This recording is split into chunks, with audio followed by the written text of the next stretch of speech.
Hey slime friends, we have a little more time and my kids are still downstairs doing their schoolwork, so I thought I'm going to go ahead and show you how to make a slime using marshmallows that we get to eat. So all you need, 3 ingredients: marshmallows, coconut oil, and again, cornstarch.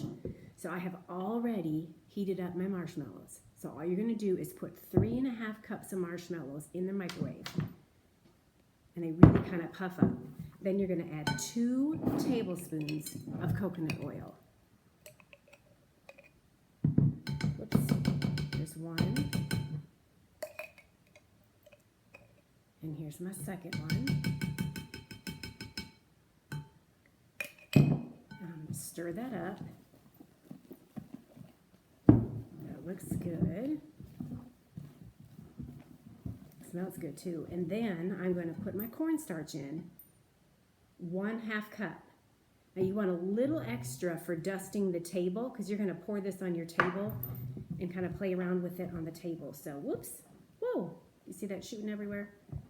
So here it is, starting to take form. It's going to be kind of warm because it was in the microwave, so just be careful when you take it out.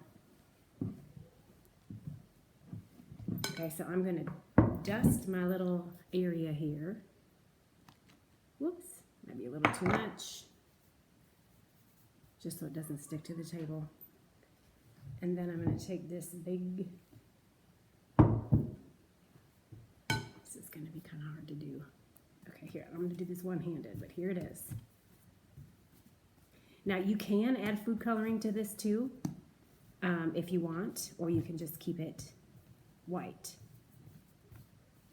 But you see how I'm just kind of putting the cornstarch on to help with the stickiness, and it actually feels really cool. It's like a cloud. And the best part is you get to eat it, so I'm going to try it. Let's see.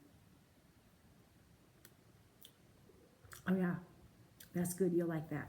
Ooh, make sure you have enough cornstarch on the table because you see what's happening? It's really starting to stick, so I better put some more cornstarch on. But anyway, there it is. Edible slime. Let me try it again. Perfect. I hope you enjoy it. I love you. Bye.